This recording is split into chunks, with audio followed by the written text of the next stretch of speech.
अस्सलाम वालेकुम स्टूडेंट्स। आज हम चैप्टर 6 पढ़ने वाले हैं जी, मिस्टर चिप्स का। तो अभी ये कनेक्टेड है मिस्टर चिप्स की शादी से ही, और इसमें मिस्टर चिप्स की ज़ात में जो तब्दीलियाँ आई हैं कैथरीन के आने के बाद, उनका ज़िक्र होगा। So let's enjoy. There had followed them a time of such happiness that Chips, remembering it long afterwards, hardly believed it could ever have happened before or since in the world.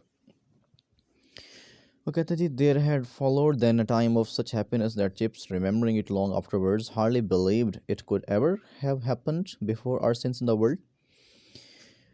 वो कहते हैं जी कि chips की Catherine से शादी के बाद खुशियों का एक ऐसा वक्त आया, यानी इतनी खुशियाँ आई कि जब चिप्स रिटायरमेंट के बाद जब वो सब कुछ याद करता तो उसे यकीन ना आता कि ऐसा कभी कुछ हुआ भी है ज़िंदगी में, दुनिया में। For his marriage was a triumphant success. तो ट्रियम्फेंट मत बोलते हैं कामयाब, यानी बहुत खुशी से भरपूर, एक्सल्टेंट और jovial, मिर्थफुल, happy. For his marriage was a triumphant, यानी ट्रायम्फ बोलते हैं फ़तह को, ट्रायम्फेंट फ़तहयाब, खुशी से भरपूर, सक्सेस कामयाबी। चिप्स की शादी एक फ़तहयाब कामयाबी थी, यानी बहुत खुशकुन एक वाक़या था।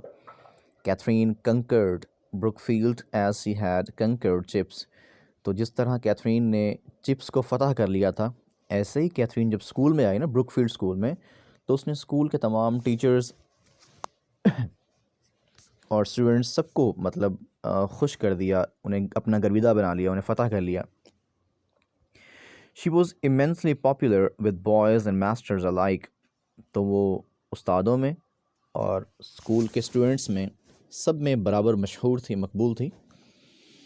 Even the wives of the masters, tempted at first to be jealous of someone so young and lovely, could not resist her charms.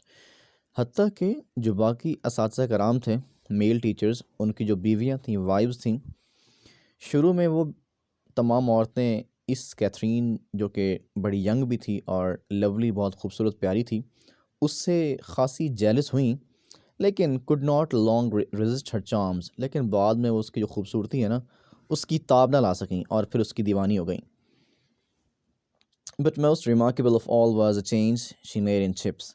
तो सबसे अहम बात, सबसे जो बड़ी तब्दीली थी, वो क्या थी जी?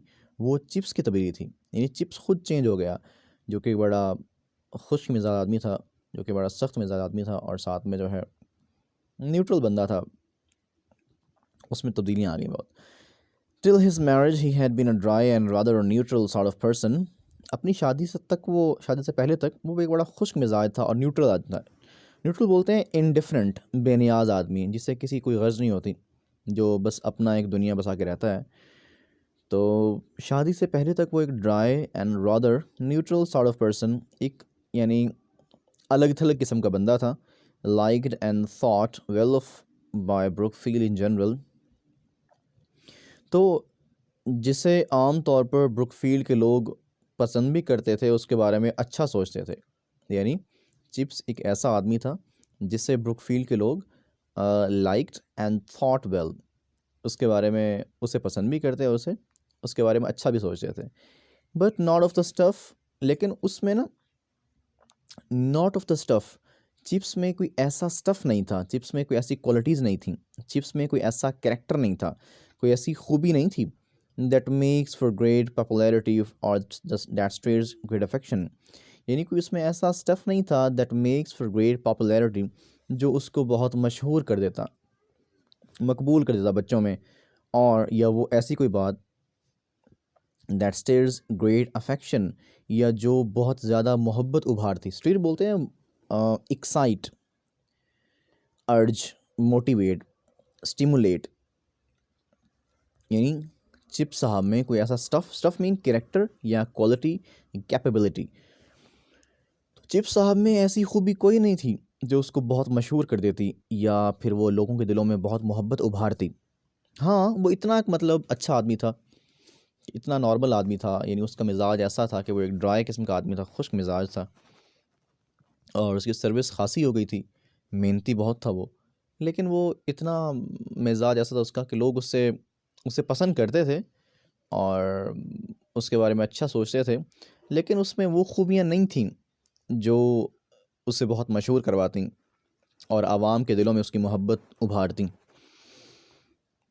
He had been at Brookfield for over a quarter of century, long enough to have established himself as a decent fellow and a hard worker. वो कहते हैं he had been at Brookfield for over a quarter of the century. Quarter बोलते हैं चौथा हिस्सा, century का century बोलते हैं 100 साल, एक सदी। तो चिप्स साहब को वहाँ पढ़ाते हुए तकरीबन एक सदी का चौथा हिस्सा बीत चुका था। यानी चिप्स बिल कब आए थे, डू यू रिमेंबर? चिप्स 1870 को उन्होंने ब्रुकफील्ड ज्वाइन किया, ठीक है जी। 1870 में ब्रुकफील्ड ज्वाइन किया और अब टाइम था गालिबन 1896 का, 96 का, 97 का। यानी चिप्स साहब ने जब जो है शादी की तब ज़माना था 1896 का, ठीक है। तो शादी की, शादी के बाद वो कैथरीन को यहाँ स्कूल ले आए। तो तकरीबन उन्हें जो है ना क्वार्टर गुजर चुका है, एक चौथा हिस्सा गुजर चुका है, यानी 25 साल से ऊपर गुजर चुके हैं उन्हें सेंचुरी के इस स्कूल में। He had been at Brookfield for over at quarter of a century. तो उन्हें यहाँ पर आए हुए ब्रुकफील्ड में तकरीबन एक सदी का चौथा हिस्सा गुजर चुका था। Long enough to have established himself as a decent fellow being much and a hard worker. ये टाइम काफ़ी था, जो टाइम गुजारा है चिप्स ने, ये टाइम खासा होता है, ये टाइम लॉन्ग इनफ, ये इतना लंबा टाइम है टू हैव इस्टेब्लिश हिमसेल्फ, कि वो अपने आप को मनवा सकता, अपने आप को बना सकता as a decent fellow and hard worker. यानी ये वक्त इतना लंबा होता है किसी भी फील्ड में कि एक आदमी अपने आप को बनवा सकता है। तो चिप्स साहब के लिए भी ये टाइम इतना लंबा था, to have established himself as a recent fellow and hard worker, कि वो अपने आप को एक बड़ा शानदार आदमी, बड़ा अच्छा आदमी और एक हार्ड वर्कर और एक मेहनती शख्स के तौर पर टू हैव इस्टेब्लिश्ड मनवा सकते थे। But just too long for anyone to believe him capable of ever being much more. लेकिन ये वक्त इतना लंबा था, लॉन्ग इनफ, लेकिन ये इतना लंबा वक्त था too sorry just too long, ये लेकिन ये वक्त इतना लंबा था for anyone to believe him, यानी too long for anyone to believe him, लेकिन ये वक्त इतना लंबा हो गया था कि अब कोई शख्स टू बिलीव हिम, उस पर यकीन नहीं कर सकता था, capable of ever being much more, कि वो उससे कुछ बेहतर बन सकता है। यानी मिस्टर चिप्स एक अजीब इंसान थे, उनके सब्जेक्ट्स बहुत पुराने थे, उनका ख़ुद का अंदाज़ बहुत पुराना था और मिजाज भी बहुत ड्राई सा था। तो उन्होंने जितनी तरक्की करनी कर ली थी, यानी वो अपने मिजाज के बायस ही पीछे रह गए थे बहुत ज़्यादा। तो वो ये टाइम ख़ासा होता है ना, हम पढ़ चुके हैं कि ये टाइम इतना लंबा होता है कि एक शख्स अपने आप को मनवा सकता है। लेकिन लोग जानते भी थे भाई कि इतना टाइम हो गया है, अब चिप्स इससे बेहतर नहीं बन सकता। सेंटेंस फिर सुनिएगा, but just too long for anyone to believe him capable of ever being much more, कि जी जस्ट टू लॉन्ग, ये वक्त इतना लंबा था for anyone to believe him, कि कोई शख्स उस पर अब यकीन नहीं कर सकता था। देखें ये just too long to believe, ये सेंटेंस चेक करें दोबारा, टू लॉन्ग, सॉरी मैं यहाँ पे इसे मार्क कर रहा हूँ, ये है जी टू, सॉरी ऊपर है too long and to believe.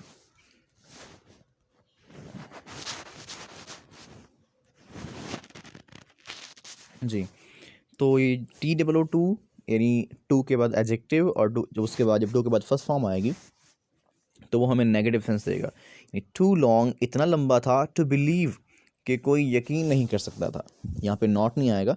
So to long to believe, यानी टू के बाद एडजेक्टिव यानी इसम सिफ्त, और नेक्स्ट जो टू है TO2 उसके बाद वर्ब की फर्स्ट फॉर्म, तो ये नेगेटिव सेंस देंगे आपको। But just too long to believe ये टाइम इतना लंबा था to believe anyone to believe कि कोई शख्स यकीन नहीं कर सकता था हिम कि वो बंदा कि चिप्स जो है कैपेबल इस काबिल है of ever being much more कि वो इससे बेहतर बन सकता है। यानी चिप्स सब लोग जानते थे और किसी बंदे को भी इतना यकीन नहीं था कि चिप्स इससे बेहतर बन सकता है। He had in fact already begun to sink into the creeping dry rot of pedagogy that is the worst and ultimate pitfall for the profession. He had in fact already begun to sink। वो भाई पहले ही sink बोलते हैं डूबना, ठीक है, वो डूबना वो शुरू हो चुका था। इनटू दैट क्रीपिंग, क्रीप बोलते हैं बेटा रिंगना, dry rot of pedagogy. Dry rot बोलते हैं घिन लगना किस चीज़ को, जो है कोई चीज़ किस चीज़ का बहुत पुराना हो जाना, बोसीदगी यानी डिग्रेडेशन, टूट फूट का शिकार होना। ऑफ पेडागॉजी, पेडागॉजी बोलते हैं टीचिंग से रेलेवेंट यानी शोबा तदरीस से मुतल्लिक, पढ़ाने से मुतल्लिक। तो जी क्या हुआ, चिप्स साहब जो है ना अपने उस प्रोफेशन में धंस चुके थे। यानी इतना अरसा गुजर गया कि वो अपने उस प्रोफेशन में, अपने उस शोबे में, टीचिंग में बहुत धंस चुके थे। He had in fact already began to sink into that creeping rot of pedagogy. वो हकीकत में अपने पेडागॉजी, अपने पढ़ाने के पेशे, अपने शोबा तदरीस के जो जवाल था, या जो शोबा तदरीस का जो एक पुरानापन था, जो उसकी बोसीदगी थी, उसमें वो बिल्कुल धंस चुके थे। And that is a worst and ultimate pitfall for the profession. और ये किसी भी प्रोफेशन के लिए जो है ना, ये बड़ा ही बदतरीन एक ख़तरा होता है, गढ़ा होता है कि जब आप उसमें मुकम्मल तौर पर धंस जाते हैं। Giving the same lessons year after year, और साल हर साल, हर साल वही लेसन दोबारा पढ़ाना, जैसे हम पढ़ाते हैं खैर से, यानी साल हर साल उन्हीं असबाक को बार बार पढ़ाना। हैड फॉर्म्ड अ ग्रूव, तो इन साल हर साल वही लेसन पढ़ा पढ़ा के ना उसके दिलो दिमाग में एक हैबिट, एक ग्रूव सी बन चुकी थी। Into which other affairs of his life adjusted themselves with insidious ease. तो यानी जिस तरह हम पुराने असातिज़ा कराम, मतलब उनकी रूटीन बन जाती है कि 10-20 साल जब पढ़ाया, 30 साल पढ़ा लिया, तो वो उनकी एक ख़ास हैबिट बन जाती है। वो अपने तमाम मामलात को अपने स्कूल के लिहाज से एडजस्ट कर लेते हैं ना, ठीक है, लेक्चर्स पढ़ाना, पीरियड पढ़ाना, और सेम असबाक को वही रिपीट करना जो कि वो पढ़ाते आ रहे हैं 20-30 साल से। तो ऐसे ही चिप साहब भी अपने उस प्रोफेशन में बिल्कुल अब एडजस्ट हो गए थे मुकम्मल तौर पर, और उनके तमाम आदात जो हैं, उनके तमाम जो मामलात थे, वो उसी प्रोफेशन में उन्होंने अपने आप को एडजस्ट कर लिया था। फिर देखिए ज़रा, giving the same lesson year after year had formed a groove. तो साल हर साल वही असबाक दोबारा रिपीट कर करके तो उनकी एक आदत सी बन चुकी थी। इनटू विच, जिसमें the other affairs of his life adjusted themselves with insidious ease. तो जिसके अंदर, उस आदत के अंदर, उसकी ज़िंदगी के बाकी तमाम मामलात ने इंसीडियस ईज़, बड़ी चालाकी, बड़ी चालाकाना या बड़ी अयाराना, इंसीडियस बोलते हैं क्राफ्टी को, चालाक को, क्लेवर, फॉक्सी, ईज़ आसानी। तो बाकी तमाम मामलात ने बड़ी चालाकी से अपने आप को उस आदत में, यानी स्कूल की रूटीन में तमाम मामलात एडजस्ट हो गए थे उसके। He worked well, he was conscious, he worked well, वो अच्छा काम करता था। ही वॉज कॉन्शियस, वो बहुत मेहनती भी था, डिलिजेंट, मेहनती, कॉन्शियस, मेहनती, वो मेहनती भी था, मेहनती, diligent, painstaking, painstaking यानी पेन्स टेकिंग, मेहनत करने वाला, या hard working simply. He was a fixer that gave service. Fixer बोलते हैं ऐसी कोई चीज़ जो फिक्स हो, जो इस्टेब्लिश्ड हो, जो अपनी जगह पे जुड़ी हुई हो। वो भी अपनी जगह पर जुड़ चुका था अपने स्कूल में।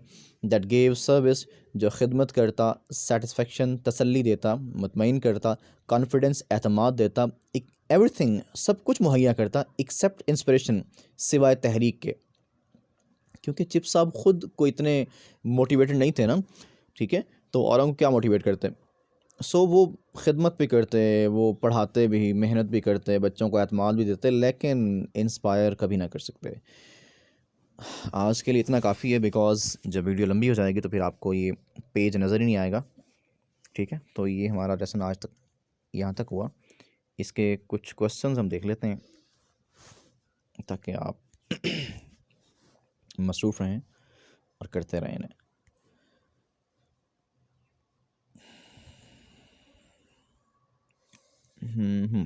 जी, क्वेश्चन नंबर 2 वेरी इंपॉर्टेंट, ये करना है आपने, ये बहुत अहम सवाल है, ये एग्ज़ाम में अक्सर आता है ये। वैसे तमाम क्वेश्चन जो मैं आपको मार्क करवाता हूँ सारे इंपॉर्टेंट होते हैं ख़ास से एग्ज़ाम के हवाले से। तो क्वेश्चन नंबर 2 है हमारे पास, इसको मैं पढ़ भी दूँगा आपके लिए। How much popular was Katherine how much popular was Katherine in Brookfield, कि ब्रुकफील्ड में कैथरीन कितनी मशहूर थी, ये तो जानते ही हैं आप वैसे। और जी